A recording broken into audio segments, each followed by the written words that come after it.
퇴직 후 하루 종일 주가 차트를 보며 살아가는 사람들이 있습니다.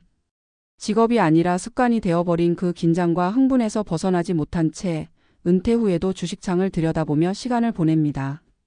그런데 어느 날 문득 그 화면 속 숫자들이 아무 의미도 없는 것처럼 느껴질 때가 옵니다. 마음은 여전히 출근하던 시절처럼 불안한데 몸은 이미 세상과의 연결이 끊긴 듯 느려집니다.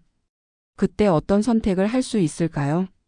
오늘은 주식 대신 흙을 만지며 마음의 평화를 찾은 한 전직 증권맨의 이야기를 해보려 합니다. 그는 말했습니다. 내 인생에서 가장 안정된 시간은 주식시장이 아니라 밭이었어요. 이 남자는 35년 동안 증권사에서 일했습니다. 시장이 열리면 새벽부터 모니터 앞에 앉아 고객의 포트폴리오를 관리하고 단기 흐름을 예측하느라 하루 종일 긴장 속에 살았습니다. 늘 예측과 판단이 전쟁이었죠. 퇴직 후에도 그 습관이 남아 새벽이면 자동으로 눈이 떠지고 시세창을 켜는 게 일상이었습니다. 그런데 퇴직 1년이 지나자 어느 날 손끝이 떨렸습니다. 모니터 속 그래프가 아니라 나는 지금 뭐하고 있지? 라는 생각이 머리를 쳤습니다. 그는 서울 근교에 조그만 텃밭을 분양받았습니다. 처음엔 그냥 심심풀이용 투자였습니다. 그런데 흙을 만지고 씨를 뿌리고 기다리는 과정이 주식과 너무 달랐습니다. 주식은 속도가 생명이라면 농사는 기다림의 예술이었습니다. 하루하루가 다르게 보였습니다. 비가 오면 비를 반기고 해가 나면 해를 기다리게 되는 단순한 감정이 어느 순간 삶의 중심으로 들어왔습니다. 그는 처음엔 손에 흙이 묻는 게 싫었어요. 그런데 어느 날 그 흙 냄새가 사람 냄새처럼 느껴지더라고요. 라고 말했습니다. 주식으로는 얻을 수 없던 확실한 결과를 흙에서 느낀 겁니다. 씨앗을 심으면 싹이 나고 그 싹이 자라 꽃이 피고 열매를 맺는다는 단순한 순환이 그에게는 오히려 완벽한 안정의 구조였습니다. 시장의 불확실성에 지쳐온 그에게 흙은 예측 가능한 세상이었습니다. 그는 어느새 이웃 농민들과 친구가 되었습니다. 농사 이야기를 하며 웃고 실패담을 나누고 비오는 날엔 막걸리를 나누며 시간을 보냈습니다. 그게 그렇게 좋을 줄 몰랐어요. 회사에 있을 땐 늘 경쟁이었잖아요. 여기선 누가 더 잘하든 누가 먼저 캐든 다 같이 웃어요. 그 말 속에는 오랜 경쟁 사회를 떠난 사람의 깊은 해방감이 담겨 있었습니다. 물론 처음부터 쉬운 건 아니었습니다. 허리도 아프고 농사 지식도 부족했습니다. 하지만 그는 이렇게 말했습니다. 회사에선 한 번의 실수가 치명적이었죠. 그런데 밭에선 실수해도 내년에 다시 할 수 있어요. 그게 사람을 살게 하더라고요. 이 말은 단순한 귀농의 감상이 아니라 은퇴 후 삶을 회복한 한 사람의 철학이었습니다. 전문가들은 이런 사례를 귀농형 취미생활이라고 부릅니다. 생계를 위한 귀농이 아니라 심리적 회복과 삶의 리듬을 되찾기 위한 심리 귀농이죠. 실제로 은퇴 후 농사나 원예 활동을 하는 사람들의 우울 지수는 그렇지 않은 사람보다 현저히 낮다고 합니다. 손으로 흙을 만지는 행위 자체가 스트레스 호르몬을 줄이고 마음의 안정을 주는 생리적 효과가 있기 때문입니다. 이 남성은 이제 주식은 참고용으로만 봅니다. 농사 일정이 우선이고 수확철에는 시세보다 하늘을 더 봅니다. 이제 주식이 오르락 내리락 해도 마음이 덜 흔들려요. 그게 인생의 밭을 갈아엎은 덕분이죠. 그는 웃으며 말했습니다. 그가 가장 달라진 건 시간 감각이었습니다. 회사에 있을 땐 하루가 너무 짧았지만 지금은 하루가 길고 풍요롭습니다. 아침에 물 주고 낮엔 밭에서 잡초를 뽑고 해 질 무렵엔 노을을 보며 커피 한 잔. 그렇게 하루가 저절로 흘러갑니다. 그는 이게 진짜 시간의 값어치예요. 돈으로는 살 수 없는 여유죠. 라고 말했습니다. 이 이야기는 단순히 귀농이나 취미를 권유하는 게 아닙니다. 핵심은 은퇴 후에도 내 손으로 무언가를 가꾸는 경험을 가지는 것입니다. 그것이 꼭 농사일 필요는 없습니다. 그림을 그리든 나무를 깎든 빵을 굽든 내 손으로 세상을 만지고 변화시키는 감각이 필요합니다. 은퇴 후 가장 큰 공백은 무력감입니다. 더 이상 누가 나를 필요로 하지 않는다는 느낌, 내가 세상에 영향을 주지 못한다는 상실감이 사람을 무너뜨립니다. 그러나 흙을 만지는 행위는 그 상실을 되돌립니다. 씨앗 하나가 자라는 것을 보는 것은 곧 내 삶이 여전히 유효하다는 증거가 되니까요. 전문가들은 조언합니다. 은퇴 후에는 성과 중심의 삶에서 과정 중심의 삶으로 이동해야 한다고. 흙을 만지는 일은 그 전환을 돕는 가장 자연스러운 방법입니다. 결과보다 돌보는 시간의 의미가 있기 때문입니다. 이전 증권맨의 이야기는 단지 한 개인의 힐링 스토리가 아닙니다.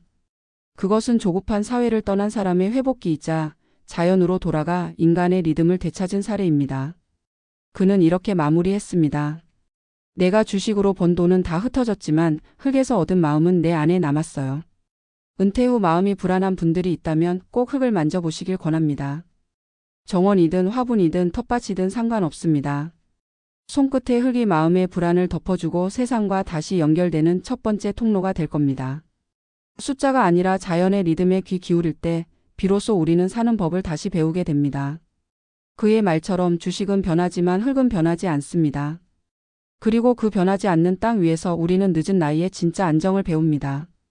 은퇴 후 흙을 만진다는 건 단순히 농사나 취미의 문제가 아니다. 그것은 빠르게 돌아가던 세상에서 내려와 나 자신의 속도를 회복하는 일이다. 평생 시장의 흐름을 쫓으며 살아온 한 남성이 느린 삶을 배우기까지 걸린 시간은 길지 않았다. 그러나 그 변화는 깊었다. 그는 자신이 그렇게 오랫동안 쫓던 수익이라는 단어가 사실 마음의 결핍을 감추는 가면이었다는 걸 뒤늦게 깨달았다. 주식은 늘 내일을 약속했지만 흙은 오늘을 살게 했다. 사람은 누구나 하루의 리듬을 가지고 있다. 직장에 있을 때 그 리듬은 타인의 일정에 맞춰져 있었다. 보고서 제출 시간, 회의 시간, 시장 개장 시간.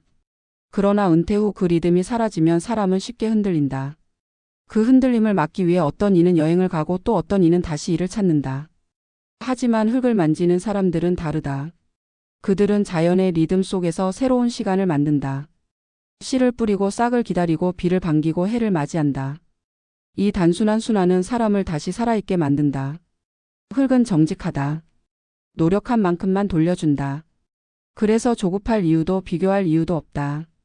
주식 시장에서는 누구나 남과 비교하며 살지만 밭에서는 오직 나 자신만이 경쟁자다. 오늘 물을 줬는가, 잡초를 뽑았는가, 햇빛이 충분한가. 이런 단순한 질문이 삶의 중심이 된다. 한 줄기 싹을 지키는 일에 마음을 쓰다 보면 세상의 복잡한 걱정들이 작아진다. 그게 흙이 가진 치유의 힘이다. 그는 처음엔 퇴직금 일부를 농장 임대에 썼다. 주위 사람들은 다들 말렸다. 이 나이에 흙을 파면 뭐하냐, 그냥 편히 쉬어라. 하지만 그는 알고 있었다. 쉬는 게 불안의 시작이라는 걸. 은퇴 후 아무 일도 하지 않으면 오히려 마음의 잡초가 자란다. 그는 밭을 돌보면서 내 마음을 돌봤어요. 흙을 갈아엎으면서 내 생각도 새로 갈아엎었죠. 라고 말했다. 그의 말 속에는 퇴직 후 새로운 질서를 찾아가는 한 인간의 의지가 담겨 있었다. 흙을 만지는 일은 자기 성찰의 과정이다. 회사에서는 늘 남의 기준으로 평가받았다면 밭에서는 오직 자신만의 기준으로 하루를 매긴다. 비가 와서 일을 못하면 그 또한 자연의 일이고 수확이 적어도 탓할 대상이 없다. 이 수용의 자세가 은퇴 후 불안을 잠재운다. 흙은 완벽하지 않음을 받아들이게 만든다. 많은 은퇴자들이 말한다. 퇴직 후 가장 힘든 것은 내가 쓸모없다는 느낌이라고. 그러나 밭에서는 그런 생각을 할 틈이 없다. 잡초는 쉴 틈 없이 자라고 물은 매일 줘야 하며 계절은 기다려주지 않는다. 이 속도에 몸을 맞추다 보면 어느새 다시 세상 속으로 들어가게 된다. 한 이웃은 그에게 말했다. 형님은 밭에서 얼굴이 달라졌어요. 예전엔 늘 긴장돼 있었는데 지금은 웃음이 편해요. 그 말은 그에게 최고의 투자 수익이었다. 시장에서의 수익은 숫자로 남지만 밭에서의 수익은 얼굴에 남는다. 심리학에서는 흙을 만지는 행위를 그라운딩이라 부른다. 마음이 불안할 때 손과 발을 땅에 대면 신체가 안정되고 생각이 차분해진다고 한다. 실제로 은퇴 후 원예 치유 프로그램을 경험한 사람들의 스트레스 수치가 크게 낮아졌다는 연구도 있다. 인간은 본능적으로 자연과 연결될 때 안정감을 느끼는 존재다. 도시의 콘크리트 속에서 수십 년을 살아온 사람들에게 흙은 잊고 있던 본래의 자신을 돌려준다. 이전 증권맨은 이제 매일 아침 밭으로 간다. 날씨가 어떻든 흙을 만지면 마음이 가라앉는다. 그는 이젠 하루의 시황이 아니라 하늘의 색을 먼저 봅니다. 라고 말한다. 삶의 기준이 바뀐 것이다. 그는 농작물의 성장을 보며 사람과 관계의 성장도 배운다. 식물이 잘 자라려면 내가 너무 조급하면 안 돼요. 사람도 그렇더라고요. 기다려야 하고 너무 자주 건드리면 상처받아요. 흙에서 배운 철학은 인간관계에도 스며들었다. 예전엔 성과 중심의 인간이었지만 지금은 과정을 즐길 줄 아는 사람이 되었다. 은퇴 후 삶은 결국 무엇을 하며 시간을 채울 것인가의 싸움이다. 누군가는 주식으로, 누군가는 골프로, 또 누군가는 여행으로 채운다. 하지만 중요한 건 내가 진짜 안정감을 느끼는가이다. 흙은 그 안정감을 준다. 느리게 자라지만 확실하게 변화한다. 매일 조금씩 달라지는 흙의 표면은 우리에게 말한다. 인생의 변화도 그렇게 서서히 오는 거라고. 급하게 수익을 내던 습관을 내려놓고 천천히 자라는 법을 배울 때 사람은 다시 행복해진다. 우리는 흔히 노후 준비라 하면 돈을 떠올린다. 그러나 마음의 노후 준비가 더 중요하다. 불안과 공허를 다스릴 방법이 없다면 아무리 재산이 많아도 마음은 허전하다. 흙은 돈이 아니라 시간을 투자하게 만든다. 그리고 그 시간은 사람을 단단하게 만든다. 퇴직 후 텃밭을 시작한 이 남성은 지금 누구보다 바쁘다. 봄엔 씨를 뿌리고 여름엔 물을 주고 가을엔 수확하고 겨울엔 흙을 덮는다. 그의 인생엔 다시 계절이 생겼다. 회사 시절엔 느낄 수 없던 자연의 달력이 그를 다시 살게 했다. 이제 그는 가끔 도시 친구들에게 이렇게 말한다. 이 밭이 내 심리상담실이에요. 여기선 아무리 생각이 복잡해도 흙을 파다 보면 다 풀려요. 그 말은 단순한 농담이 아니다.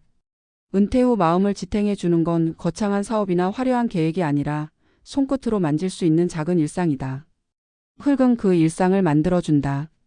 결국 그는 주식보다 더 안정적인 마음의 자산을 얻었다. 시장은 오르고 내리지만 흙은 변하지 않는다. 계절이 바뀌어도 흙은 늘 그 자리에 있고 씨앗은 믿음처럼 자란다. 그 속에서 그는 인간의 본질적인 안정을 발견했다. 흙은 손으로 만지는 자연이지만 동시에 마음으로 만지는 나 자신이었다. 은퇴를 앞두고 있거나 이미 퇴직한 이들에게 이 이야기는 단순한 귀농 권유가 아니다. 그것은 삶의 균형을 다시 찾는 법에 대한 제안이다. 빠른 세상에서 살아온 우리가 느린 리듬으로 돌아가는 것, 그것이야말로 진짜 회복이다. 흙은 기다림을 가르치고 기다림은 평화를 준다. 그리고 그 평화는 노후의 가장 큰 자산이다. 이 남성의 마지막 말이 오래 남는다. 이젠 돈이 아니라 시간의 수익을 봅니다. 하루가 천천히 흘러가는 게 내겐 가장 큰 이익이에요. 어쩌면 은퇴 후 우리가 배워야 할 가장 중요한 기술은 천천히 사는 법일지도 모른다. 흙은 그 수업의 가장 좋은 교재다. 그리고 그 수업을 듣는 순간 사람은 다시 살아난다.